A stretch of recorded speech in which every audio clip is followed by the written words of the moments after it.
Alright, so this is a Faraday's law problem. So here we have a wire that is oscillating on a conducting loop such that x of t is equal to x naught plus alpha sine of omega t in a time varying magnetic field given by b of t equal to b naught cosine of 2 omega t. And this b field is into the page. So the question is asking what the induced current is on the loop, and it wants us to define what the current direction is. It's also asking what the direction of this induced current is at t equals 0 plus. And it also gives us the total equivalent resistance of the loop and wire to be capital R. So here we have our conducting loop. This is the oscillating wire. This is our B field that's going into the page. This is our total equivalent resistance. This x naught is the initial distance to the bar before it starts to move. And this L is the length L. So first we're going to solve for the magnetic flux, and then we're going to use that to find the electromotive force, which we'll then use to find the induced current. So our magnetic flux is equal to the integral of B dot dA. We're using B dot dA because the vector flux is defined as the dot product of the vector onto the area. And in this case, we're doing magnetic flux, so we're using the magnetic field vector onto the area. And our dA is going to be equal to L dx. Since it's a function of dx is the small change in distance of a thin copper wire as it moves from position 0 to x. So that's why our limit is from 0 to x. And as we take this integral, we're going to get b times L times x. So that's our magnetic flux. And now we're going to use Faraday's law to find our electromotive force, which is represented by VEMF equal to negative d flux dt. Faraday's law states that when the magnetic flux of a circuit changes, the induced electromotive force in the circuit is proportional to the rate of change of flux. So this d flux dt is the rate of change of flux. And this negative sign is meant to show how the VEMF opposes the flux change. However, when we're doing the d flux dt, we have to take into consideration that there's two changing components, our x of t and our b of t. These functions are a function of time, so we have to use product rule. That's why we have b times dx dt plus x times db dt. And we have negative L moved to the outside because that's a constant.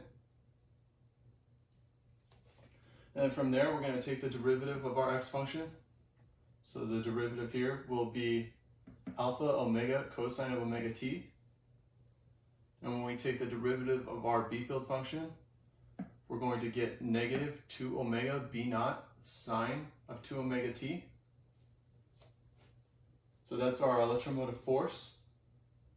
Now we're going to use that to find our induced current. Induced current is equal to the electromotive force over the total equivalent resistance. Total equivalent resistance was given by capital R. And here we're plugging in the electromotive force that we found earlier. But now we're also plugging in the B field function from here and the X function from here. So x naught plus alpha sine of omega t. And the b naught gets moved to the outside because it's a common factor and a constant. So now we have our induced current, but we need to find the direction of our induced current. And there's two terms that contribute to the direction. There's the term due to the sliding bar and the term due to the decreasing B field. This decreasing B field is due to the fact that our B field function is a function of cosine, and as we go from t equals 0 plus, this function from 0 and onward is going to decrease. And so for our term 1 with the sliding bar, as we do 0 plus, we're going to increase this function here. So that means our x is going to increase. When we have an increase in x, that means we're going to have an increase in area. An increase in area means an increase in magnetic flux.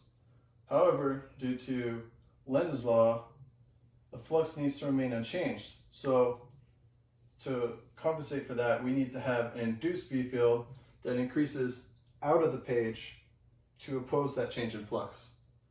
And according to right-hand rule, when we have our induced B field increasing out of the page, we're going to be going in the counterclockwise direction with our induced current.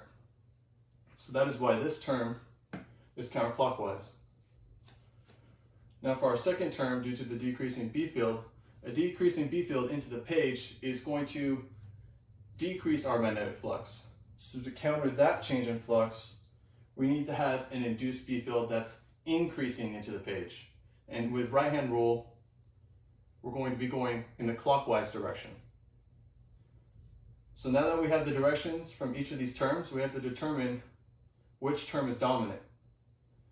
So the way we do that is we plug t equal to 0, and here cosine of 0 times cosine of 0 is going to give us 1, and here we plug in 0 here for sine of 0 is going to give us 0, so this term gets canceled out.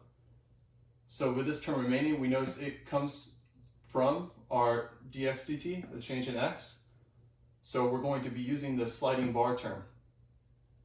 This term contributed to the counterclockwise direction, so that's going to be our overall direction for the induced current. But now we also need to define our direction. So we're going to define counterclockwise as negative. So that's why we keep a negative sign here in our induced current equation. If we were to say that clockwise was defined as negative, then we would have a positive sign here. So in conclusion, our induced current equation is this function. Our overall direction for the induced current is counterclockwise, and our direction was defined as counterclockwise being negative.